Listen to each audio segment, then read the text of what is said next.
Visa for beginners, यानी visa अगर आपका पासपोर्ट फ्रेश है तो हम कैसे लें। कोई सा भी कंट्री का वीज़ा हो, यूके हो, शेंगन में, जर्मनी, फ्रांस, इटली, स्पेन, कहीं पर भी आपने जाना हो सकता है कनाडा आप जाना चाह रहे हो, या यूएसए में हॉलीवुड देखना चाह रहे हो, ऑस्ट्रेलिया में जाना चाह रहे हो, या न्यूजीलैंड में देखना चाह रहे हो, I mean whatever your aim is. उसके लिए क्या इंपॉर्टेंट है, वीज़ा फॉर बिगिनर्स की पहले भी हमने डिस्कशन की हुई है, बट उसके बाद आपके काफ़ी एक्यूट क्वेश्चंस हमने नोटिस करे हैं, कोई ऐसे प्रिसाइज क्वेश्चंस जिसके ऊपर हमें लगता है कि फ्रेश इन्फॉर्मेशन अपलोड होनी चाहिए, क्योंकि सर्कमस्टांसेस चेंज होते रहते हैं।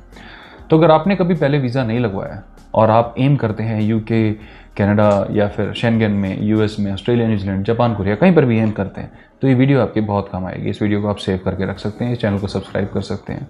सिंपली इस वीडियो को सेव कर लेंगे तो कभी भी आपको डाउट हुआ तो इसको दोबारा देख लिया, हम इसको डिलीट नहीं करने वाले। तो सबसे पहले वीज़ा फॉर बिगिनर्स या फ्रेश पासपोर्ट पर वीज़ा लेने से पहले आपको समझना होगा कि वीज़ा मिलते कैसे हैं। सिंपल सी बात है। वीज़ा क्या होता है? वीज़ा का मतलब हो गया आपका एक इनविटेशन या परमिट। इनविटेशन नहीं, परमिट कह देते हैं कि ठीक है जी, यू आर परमिटेड या you are allowed to come to our country. Simple सी बात है। आपने अप्लाई करा कि मैं आपके देश घूम सकता हूँ, उन्होंने वीज़ा लगा दे दिया, ठीक है जी जाओ। ओके, तो ऐसे केस में जब हम बोलते हैं किसी को कि भाई मैं आपके देश में घूमना चाह रहा हूँ, तो ऐसे सिनेरियो में हमारे अकाउंट में रीजनेबल बैलेंस होना चाहिए, राइट। और जो बैलेंस है उसका सोर्स क्या है, उसका कोई ना कोई प्रूफ होना चाहिए। फॉर एग्जाम्पल, आपके अकाउंट में 5 लाख रुपए हैं, आपने बोला कि मैं फ्रांस घूमने जाना चाहता हूँ, कॉन्सुलेट को, फ्रेंच कॉन्सुलेट को आपने अप्लाई किया, और 5 लाख तो बहुत होते हैं, फ्रांस का तो ट्रिप लोग आराम से 2 लाख से भी कम में कर देते हैं। तो इसका मतलब आपके पास मीन्स ऑफ सब्सिस्टेंस तो है, राइट। आपके पास यानी सोर्सेज हैं कि आप उस देश को विजिट कर सकते हो। अब फ्रांस कहता है कि आप मुझे प्रूव करें ये पैसे एक्चुअली में आपके हैं, ऐसा तो नहीं आपने बीच में रैंडमली किसी से डलवाए। तो फ्रांस कहेगा कि आप मुझे 3 महीने या 6 महीने की अकाउंट स्टेटमेंट जमा करा दें, मैं अपने आप चेक करूँगा। आपने जमा कराई, बट फ्रांस ने रिजेक्ट कर दिया। ऐसा क्यों? क्योंकि वो देखता है कि ये 5 लाख रुपए का सोर्स क्या है। अगर आप बिजनेस कर रहे हैं तो ट्रांजैक्शन बिजनेस की लगातार हो रही है कि नहीं हो रही है। अगर आप जॉब कर रहे हैं तो क्या रेगुलरली आपकी सैलरी जहाँ से आनी चाहिए वहाँ से आ रही है कि नहीं आ रही है। अगर आपका रेंटल इनकम है तो क्या वो रेंट बाकायदा हर महीने आ रहा है, नहीं आ रहा है।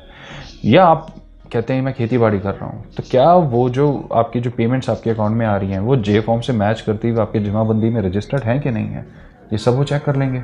ओके, तो यानी फंड्स की अवेलेबिलिटी जितनी इंपॉर्टेंट है, एक्चुअल में उससे 1% ज़्यादा सोर्स की अवेलेबिलिटी भी इंपॉर्टेंट है, यानी वो सोर्स क्या है इन फंड्स का। ओके, अब चलिए आप मान लीजिए आपने फंड्स भी दिखा दिया और सोर्स भी आपका परफेक्ट था, अब फिर डिनाई हो गया। अब क्या? अब यह है कि क्या आपने ये जो इनकम है इसका प्रूफ दिया है कि ये वैलिड वाइट इनकम है। एक वाइट इनकम का सबसे बड़ा प्रूफ क्या होता है? उसका टैक्स रिटर्न।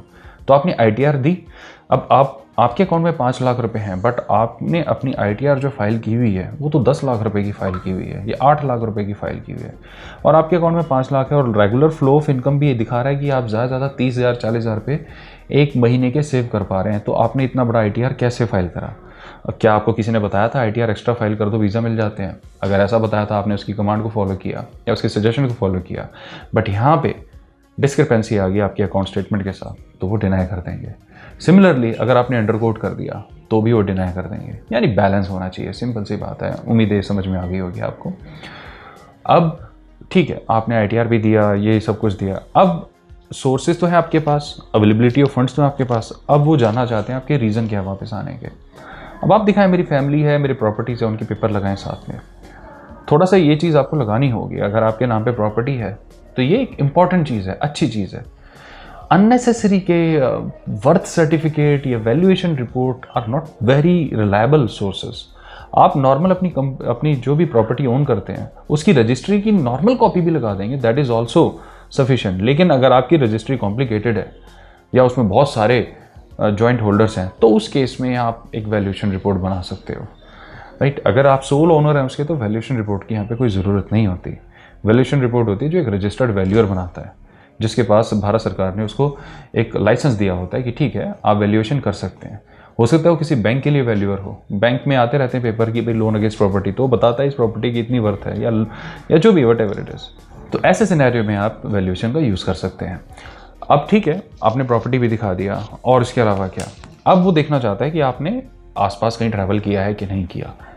आपने पासपोर्ट दिखाया, फ्रेश रखा है, तो वो ये जानना चाहेगा कि भाई इंडिया के आसपास के देश तो आपने देखे नहीं है, जो हार्डली 1000-1500 किलोमीटर दूर है। इंडियन जब बाहर जाते हैं वो दुबई, थाईलैंड उनका फेवरेट है, वहाँ तो अभी तक आप नहीं गए, ऑल ऑफ ए सडन आप फ्रांस आने की क्यों सोच रहे हैं? फिर आप कहेंगे कि भाई मेरी फ्रांस फेवरेट कंट्री है, मेरे को इन देशों में नहीं जाना।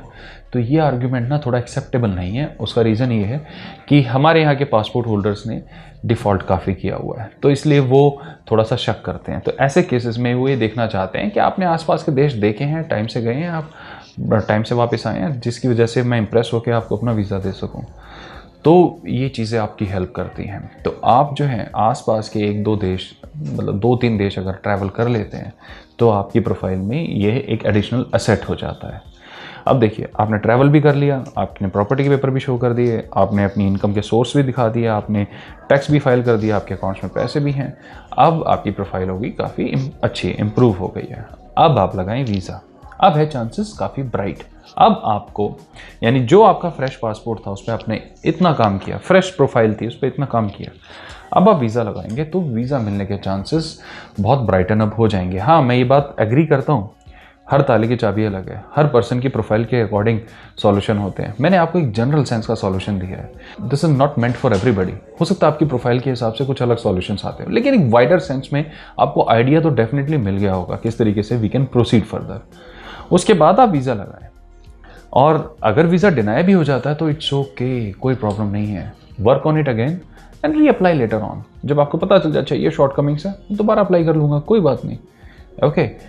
और अगर आप इसमें एक्सपर्टीज़ हेल्प चाहते हैं, आपको लगता है स्टेप बाय स्टेप किस तरीके से मुझे प्रोसीड करना चाहिए, मुझे ठीक है वाइडर सेंस में तो समझ में आ गया, लेकिन प्रिसाइसली स्पेसिफिकली मेरी प्रोफाइल के हिसाब से क्या इंस्ट्रक्शंस हैं, तो उसके लिए आप हमारी टीम से कॉन्टैक्ट कर सकते हैं दी हुई डिटेल्स पे। They are going to help you out understanding the nature, किस तरीके से आप प्रोसीड कर सकते हैं। दिस सर्विस इज चार्जेबल, ये आपको मैं एडवांस में बताना चाहता हूँ, but this is not extra chargeable, ये एडजस्टेबल फीस होती है। तो यानी आप स्टेप बाय स्टेप प्रोसीड करते हैं, आपने सारा ट्रैवल करा, सब कुछ करा, आपने अकाउंट में फंड्स दिखाया, आपने अपनी प्रॉपर्टी एसेट्स वगैरह भी दिखा दी, उसके बाद आप वीज़ा भी अप्लाई करते हैं और वीज़ा आ जाता है। तो कई लोगों के यहाँ पे प्लान ख़त्म नहीं होते, वीज़ा आ गया। अब कई लोग जो होते हैं उनका टारगेट होता है कि मुझे ऑस्ट्रेलिया भी देखना है, या मुझे यूएस भी देखना है, या मुझे नेक्स्ट कंट्री भी देखना है। तो तब भी सेम प्रोफाइल को फॉलो करना है। आमतौर पे हम गलती क्या करते हैं, शुरू में वीज़ा मिल गया ना, लीनियंट हो जाते हैं, छोड़ो ना वीज़ा तो आ गया, अब तो मेरे को वैसे ही मिल जाएगा। सैलरीज पे ध्यान देना छोड़ देते हैं, अकाउंट में बैलेंस के ऊपर ध्यान देना छोड़ देते हैं, और लापरवाही में फिर रिफ्यूज़ल आ सकते हैं। तो आपको, क्योंकि वेस्ट में सिस्टम क्या है कि वहाँ सैलरी में से टैक्स कट के आता है, और हमारे यहाँ क्या साल के बाद टैक्स जाता है, उसमें भी सीए बचवा देता है। लेकिन बाहर ऐसा सिस्टम नहीं होता, वहाँ तो आपको टैक्स कट के ही सैलरी मिलेगी, और मोटा टैक्स होता है। कोई छोटा मोटा आप ये ना सोचे कि 1 लाख कमा रहा है तो उसमें 5000 रुपये कटेंगे बस। डिडक्शन 25,000 से 30,000 हो जाती है, कई जगह तो उससे भी ज़्यादा है, 40,000 तक की डिडक्शन है। यानी इमेजिन करें 1 लाख रुपये आपकी सैलरी है अकाउंट में, लेकिन 60,000 रुपये आ रहा है, ऐसा बाहर होता है। इंडिया में 1 लाख सैलरी पूरी आ जाती है ना। तो हमें अपने हिसाब से फ़ाइल को नहीं बनाना है, हमें एम्बेसी के हिसाब से फ़ाइल को बनाना है, बस इस चीज़ का आपको ध्यान रखना है, ओके। वीज़ा जैसे कि मैं शुरू से बताता आ रहा हूँ और ईजी, वीज़ा आसानी ही होते हैं। हाँ, कई बार बहुत अनएक्सपेक्टेड रिजल्ट्स भी देखने मिलते हैं बहुत अच्छी प्रोफाइल को, जिसमें हमें लगता है कि यार इनको तो मिला बैठा है, कोई बात नहीं, आप पूरे कॉन्फिडेंस से लगाएं। कई बार उनका भी डिनाई हो जाता है, और कई बार जिनको हम भी मना कर देते हैं कि सर आप अप्लाई ना करें, हमें लगता है कि चांसेस अच्छे नहीं हैं, वो कहते हैं नहीं जी हमारे तो गुरु ने बताया बेस्ट टाइम है ये, तो हम तो अप्लाई करेंगे, और उनका आ भी जाता है। तो थोड़ा सा यहाँ पे डेस्टिनी का भी काम आ जाता है कि हाँ लक भी ज़रूरी है, तब समझ में आता है, ओके। तो वो 1% ही होता है, 99% is about accuracy of the profile. तो मुझे उम्मीद है फ्रेश केसेस पे, फ्रेश पासपोर्ट पे वीज़ा लेने का प्रोसेस किस तरीके से बन सकता है, स्ट्रैटेजी कैसे बन सकती है, समझने में आपको काफ़ी हेल्प मिली होगी। पूरी दुनिया में कहीं पर भी अगर आप वीज़ा लगवाना चाहते हैं तो डेफिनेटली इसके लिए आप हमें कॉन्टैक्ट कर सकते हैं। अपना समय देने के लिए धन्यवाद, बाय बाय।